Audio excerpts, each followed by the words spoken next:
the street, they call it murder.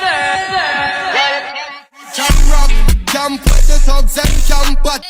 Brown up in a van back. It's in a your handbag, your knapsack, it in a your backpack. This melody your girlfriend contact.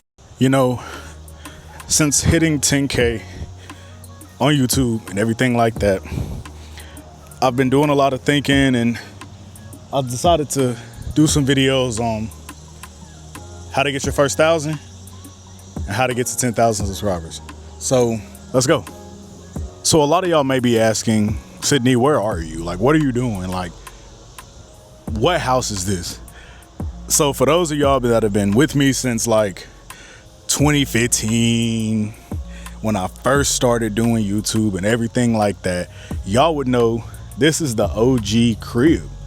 You know what I'm saying? This is the street I would ride my ripstick up and down to do like an intro. This is the driveway I would, you know, set my phone up and do a lot of my videos in. And you know, that room right there. No, I ain't gonna show y'all that. I'll show y'all the inside, but I ain't gonna show y'all the outside. My room that I had when I lived here at my parents' house is the same room I would come up with video ideas. I would vlog, you know, I would set my camera up. I would think, I would get frustrated. I would get excited. I would set my projector up and have Madden 2017 on, you know what I'm saying? Like, this is the house that really started it all. This is the house where I actually became a YouTuber. And when I say become a YouTuber, I don't necessarily mean like a famous YouTuber or like, you know, the greatest YouTuber or anything like that. I just simply mean a content creator.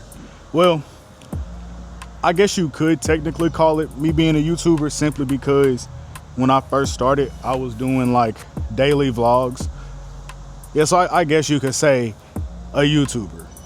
I mean, but the fact of the matter is, I became something. Like, I figured out what I wanted to do. Well, let me take that back. I didn't really figure out what I wanted to do on YouTube. I just knew I wanted to be a content creator, a YouTuber, and just doing stuff like that.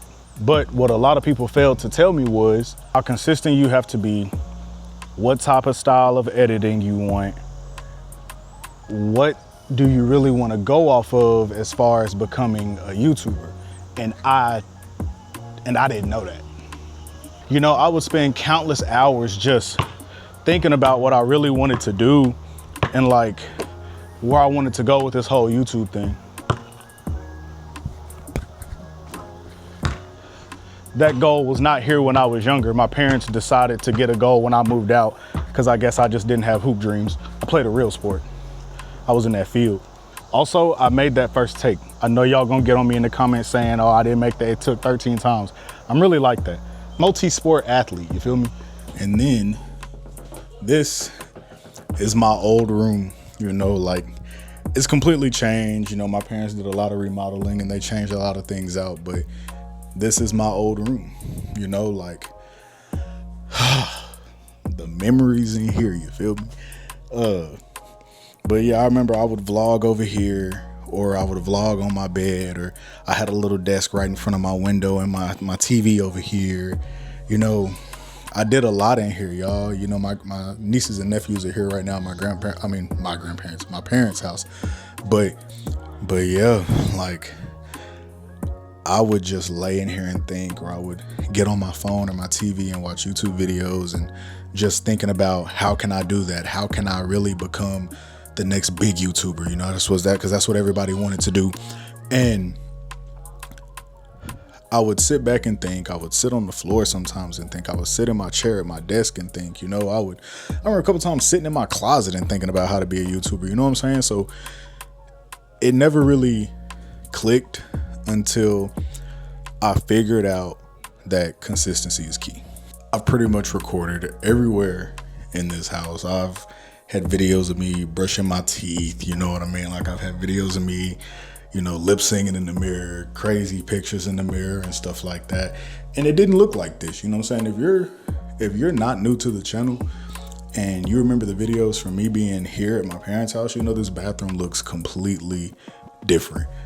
And that's okay, because just like YouTube, life changes, you know, you level up. My parents leveling up, you know, they're the big dogs.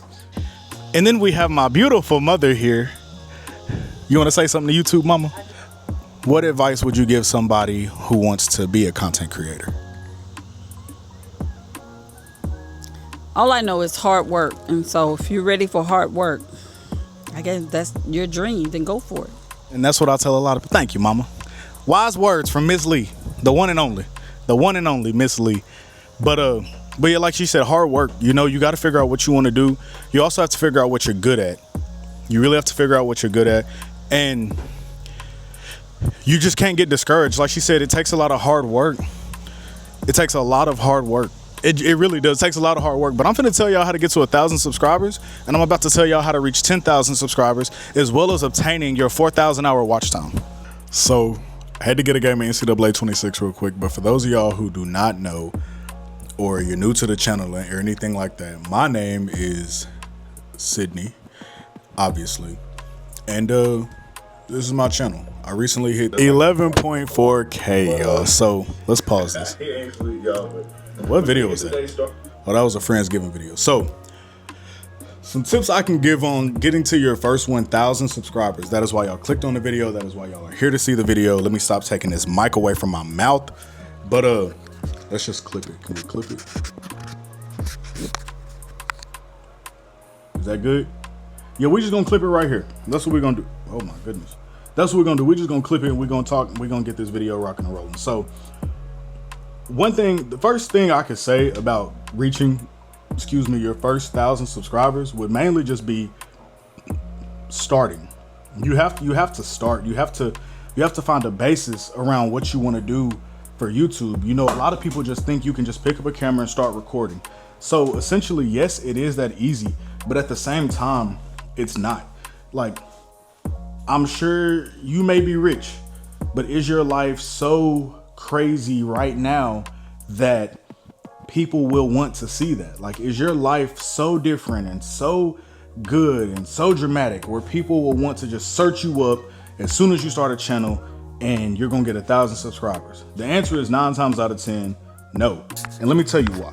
Because yes, your life may be cool and your life may be entertaining, but is it entertaining enough for people to just say, I have to see what that guy's doing?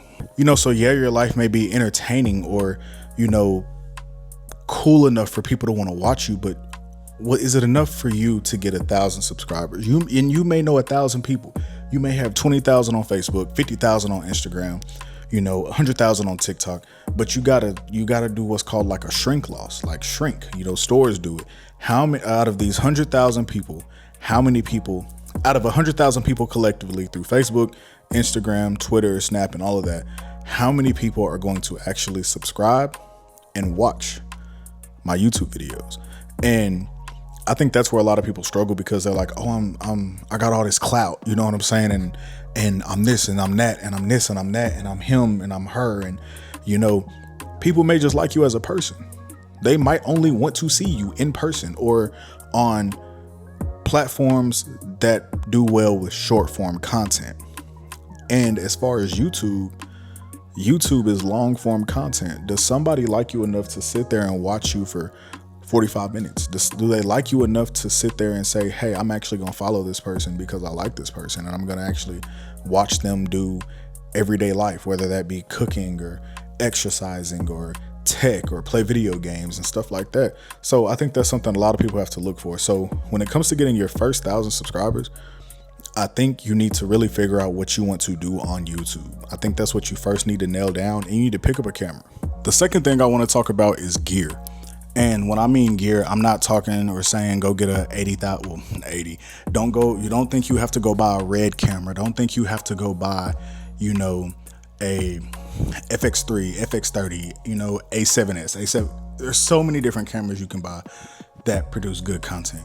But the first one we all have is right here. You know what I'm saying? I started out using iPhones. I didn't have a camera. I didn't buy my first camera for YouTube, I think, until I want to say like 2019, 2020. And, you know, y'all can go back and look at those old videos. Some of them are good because I was figuring out quality settings and everything like that with my phone and everything and, you know, things like that. But as far as just buying a camera. And then when I bought my first camera, I knew what I wanted to do with it and I knew kind of where I wanted to go, but I bought a Canon M50. And it was a good camera. I liked it because it had an interchangeable lens. I could take the lens off and put a different lens on, but I sold that and I got back to my roots, which was my phone. So me switching back to my phone allowed me to be a little more creative, not only because I knew how to use my phone perfectly, but I had my editing software on there. Like, because a lot of people don't understand this either, or they might not know this. When you record off anything but your phone, you're going to have to have an SD card. So I edit all mine on iPad right now, and I use a little bit of Adobe when I'm on my actual computer. But what I'm saying is, if you go buy a camera right now and you don't have a MacBook or a desktop, you will have to transfer the files somehow. And the easiest way to start out on YouTube when you're first starting out and not really knowing what to do, you need to just go ahead and edit everything on your phone. That way you can figure out what type of style of editing you want to do. That way you can figure out how you want to go about creating videos, titles, thumbnails, intros, outros, putting stuff on the screen to where, like, let's say I said, hey, y'all go check out this video, and this video, they all pop up on the screen. Or let's say you want to do the intro like, hey, what's going on? It's your boy Itzsydney. Welcome to my channel. And you have everything pop up right here at the bottom. You got to figure all of that out. Let's say you do your first YouTube video and YouTube pushes it out there for you. Let's say YouTube's on your side from the get-go and they push it out there for you. They're not going to know who you are. Nobody's going to know you by your first and last name. So you got to figure that part out too. That's step 2. Just pick up a camera and start, but make sure. I feel like every beginner YouTuber should start with their phone. That's just how I feel. And the more comfortable you get with your phone or whatever device you're using or all the equipment you're using to make your videos, I think the more comfortable you get, the closer you get to the 1,000. I decided to get up and talk about the last one, or what I feel like should be the last one. And that is a consistent posting schedule. Because if you're not consistent, you're not going to get the push you want. You're not going to get the traffic you want. You're not going to get the audience you want, because you're going to be all over the place when it comes to nobody knowing when you're posting or what you're posting. So I feel like, because here's the thing, let me go ahead and preface everything I'm saying by saying this. I should have done this in the beginning. These are my opinions. This is what got me to 1K and this is what got me to 10K. We might not have the same channel. You know what I'm saying? You might play video games. You might do, I don't know, tech. You might do gaming. You might do lifestyle vlogs. Well, which is kind of what I'm doing. But not everybody's channel is going to be the same. Not everybody's channel is going to look the exact same. There's not one channel. Well, okay, I ain't gonna lie. There are a few that look the exact same. But you got to be consistent, and not just with posting, but with whatever you're doing. So if you're doing car content and you kind of get traction, you might have to keep doing car content until you build up a big enough following, 100,000, to start doing other things and people to like that. If you're doing tech, nobody wants to see a tech guy go grocery shopping. Let's just go ahead and be honest. That's just one of those things. I follow certain people I subscribe to certain people on YouTube because they do certain things. Nobody wants to just watch one creator for every single thing they do. Nobody does. And that's just, I feel like that's another big thing, because you have to figure out what you're going to do. So if you cook. Let me say this too. Don't be afraid to experiment with different things. I've done cars, I've done challenges, I've done lifestyle. Lifestyle is what got me to 10K. Just saying. And it's just, be consistent in whatever you're doing. So if you're going to always mix it up, I feel like you need to have 2 or 3 things that you always rotate back and forth. So let's say it's cooking and cooking in cars. Let's say you drop 8 videos a month. That's 2 videos a week. First week, cooking. Second week, cars. Third week, cooking. Fourth week, cars. Y'all see where I'm going with this? So this has also helped me as well. When I had my C7 Z06 Slime Green Big Drag, I would do lifestyle and then I would do cars. Now, here's the thing with car content. For all my car guys and everybody that wants to be a car YouTuber, or you think you're just going to go buy a fast car and be famous, the answer is wrong. Unless you got 100,000, 250 plus to just buy a car and go crazy with it with mods, and you're racing and you're getting arrested and you're going to jail and you're losing because you would have lost to me. You gotta You gotta really keep modding cars. And I'm talking, you gotta take the car from bone stock almost, because nobody wants to see a built car get even more built, really. They gotta fall in love with you. So what I mean by that is, I would rather watch a small YouTuber buy his dream car, or for the moment dream car, and work on modding that slowly. And then I want to see what else you're doing with the car, what else you do outside of that, what'd you do to get the car. I want to see videos like that. Nobody wants to see, I'm gonna just use her for an example, or him for an example. Here's the thing, like with AMP's car collection, and this ain't no knock to AMP at all. They're not modding any of those cars. The most they're doing is wrapping and putting an exhaust on them, because their content isn't solely based on cars. Granted, they have a lot of cool cars. They got some of the dopest cars out there. None of them had a C7 Z06, C7 ZR1, C8 Stingray, C8 Z06, C8 ZR1, or any Aventadors. Just naming some of my favorites, you know? But if they start doing car content, they could technically or potentially unlock a completely new audience, or get more views, because the guys and girls that are watching them may also be into cars. But it's the consistency. You know, like, they figured out what worked for them, which was streaming and just having fun. And it worked for them. You know, the algorithm rocked with them, and they threw them in the algorithm, and now they're famous. You know, they stream a lot. Everybody knows AMP. And if you don't, look them up. Everybody knows AMP. Everybody knows Kai Duke, Phantom, Agent Davis, Chris. Everybody knows all of them. You know what I'm saying? So you got to stay consistent. You got to just press record. Like Think Media says, you got to just press record. And you got to start. You have to start. That's the biggest thing. And to get to 10K, once you get to 1,000, like I told y'all, I was gonna show y'all how to tell y'all how I got to 10K and how I feel like you can get to 10K too. You gotta just start. And when you get to 1,000, keep doing the exact same things that I just mentioned, because at that point, you're smarter. You know what you're doing. You may have a camera by then, by the time you hit 1,000. And then also, you figured out what you want to do on YouTube. For me, it's lifestyle advice until I get another whip.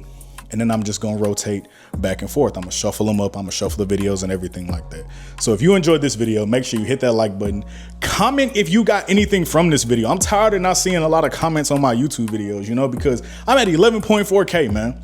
And I know y'all watching these videos because I'm getting a few thousand views, a few thousand.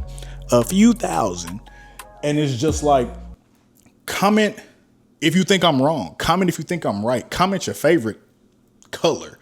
You know what I'm saying? Comment your favorite food. Comment your favorite sports car. Comment your favorite streamer from AMP. You know what I'm saying? Somebody tell King Sleepo when I get my McLaren, he getting walked. You know, I'm going to forever say that because it's forever true. I don't lie on my channel, y'all. It's the Itzsydney channel. I don't lie. I appreciate y'all checking out the video. I'm going to see y'all in the next one. I'm going to holla at y'all.